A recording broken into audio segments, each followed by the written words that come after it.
fix my hair. Don't fix your hair. The video's on. Good evening and Hi, welcome guys. to another fireside chat. There's our fire. And we have a fire tonight because it's cold out. It is. It is. Welcome. Welcome. We're going to talk tonight. We're going to talk about mercy. So this is week 3. Week 3 I heard that you got your logons and you're getting into that. We had our meeting, our monthly meeting last week. So this is, we're picking up the videos and the work where we left off. This week we're discussing God's mercy. So, Mr. Leonard, what is mercy? Mercy is, the mercy of God. It is when Forgiveness, basically. Yeah. Mercy, redemption, mercy. It's when that's reconciliation, not the fullness of redemption. Right. You reconcile with them. Yeah. You said you're sorry and he accepted it. Right. And then, but you have to mean you're sorry. It's not just saying the words. You have to really mean it, especially with God, because He can see your heart. He knows you. You know. He can see what does the Catholic Church say? Show them your book that you get all your information from. Let's see. So they know that this exists. They might not have ever seen it. Because it's got large print, but it's the Catechism of the Catholic Church, and so and you can, if you don't have one, you can see about getting you one.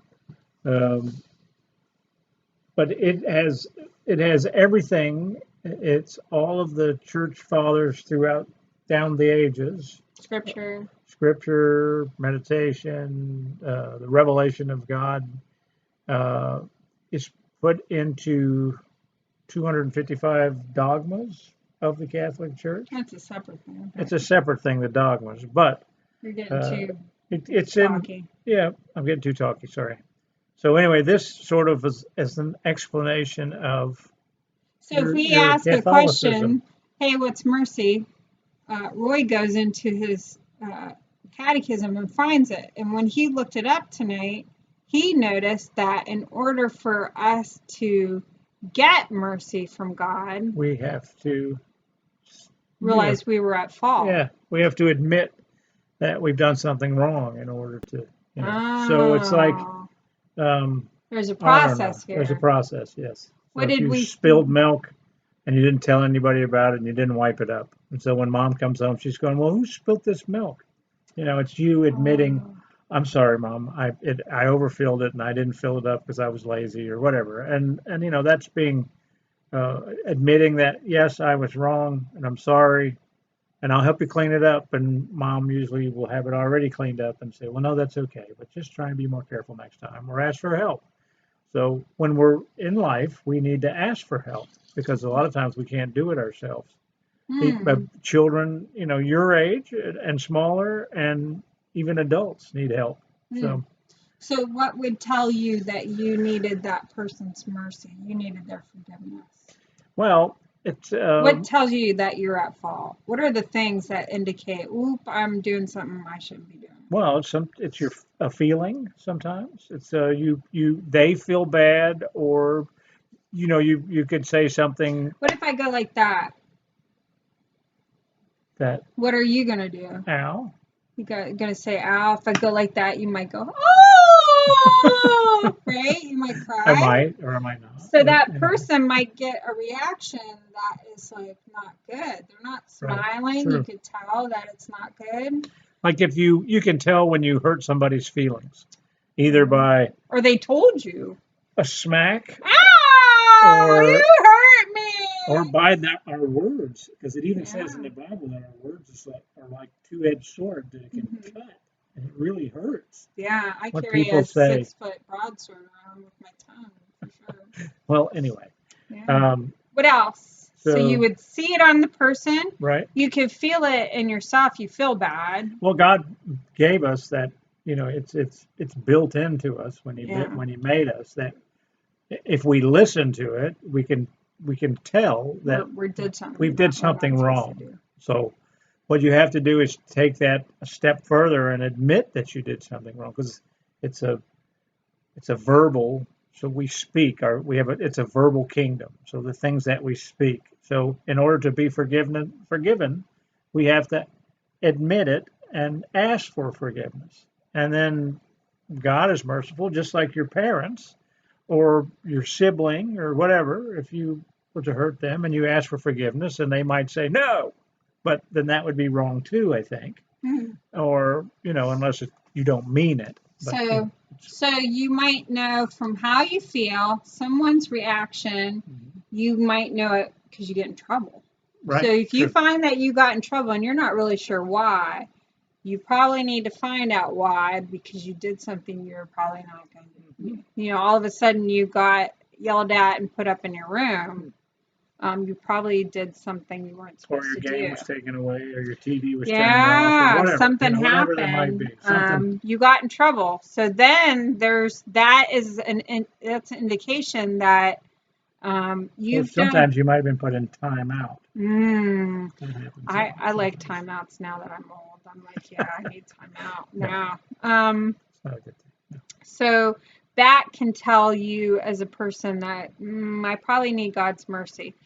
All sin in the end is an offense to God, period. Yeah, no matter how small. So your sin happens in a number of ways. We can sin against ourselves, our reputation, stuff like that, another person, a creature, part of creation. But overall, all sin, even the littlest sin, is an offense to God, because he is the creator of all this.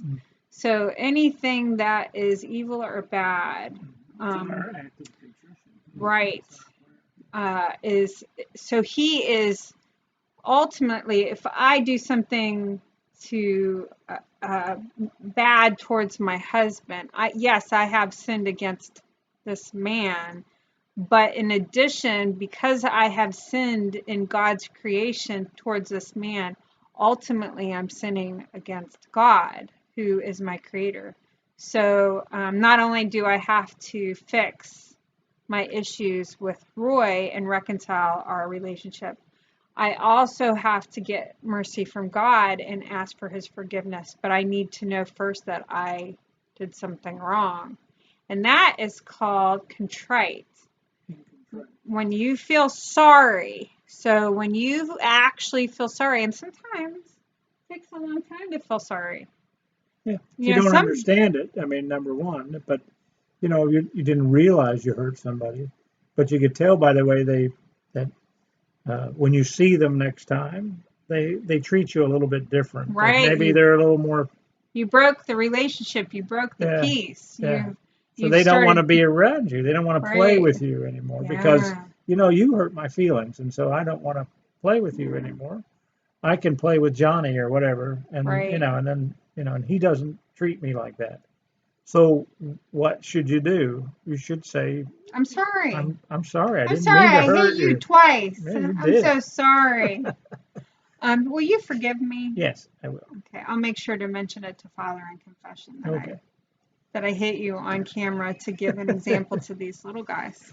Yeah. So, Sylvia, can you think of a time where you were merciful as a person? I think you're merciful to George like almost every day. George is a dog. Okay, so it's one of God's creatures, right? So you're merciful to George by giving him what? I've seen you do it. You're like, George, do you want to? He demands bones all the time. Yes, it's very annoying. She could have finally sat down. She let him in, and he will pester her. And she gives him mercy, and she gets up, and she goes and gets the dog a bone. Well, we do too with our old cat because. Oh, ham cat. Yes, the cat likes ham. Cat likes just a little piece of ham. If you put it too big, it won't eat it. But anyway, lick it and sit there by it. So we're doing something we don't want to do, and we're thinking, that dog is a pain in my rear. But I'm showing them mercy. I'm being forgiving of their drives and urges and getting them what what is good for them. Not like 50 bones, but one. Or the whole box. But you want he wants one or two.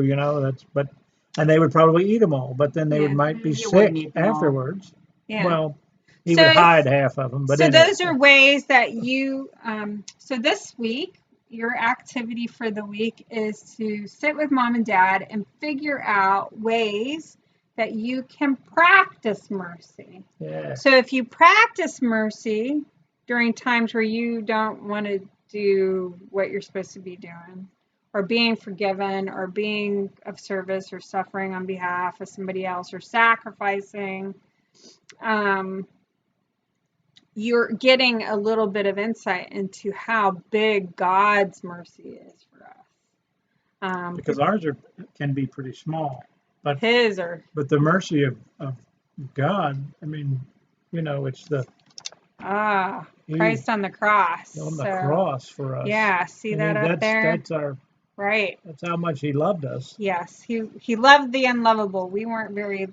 Sometimes we're not very lovable. And Yeah. he Or loves they us might, anyway. your parents might know somebody that they don't really like, or they just, they're not really fond of. But we're called by God to, pray for them and love them with His heart. So, Right. and that's hard. I mean, there's Sometimes you don't want to love them with your heart, but you can always borrow God's. Yeah. So that's God's mercy. You'll have some activities to log into for week 3. If you're still catching up, no problem. And if you're having problems, let us know, and we'll help out. Just call us or email us, whatever you guys need. And the agenda for this week will be below this video on your website. And we will see you next Sunday with another video. Resources on the resource page this week too, you guys. That's right. Bye. All right. God Take bless care. you. All right. See ya. Bye.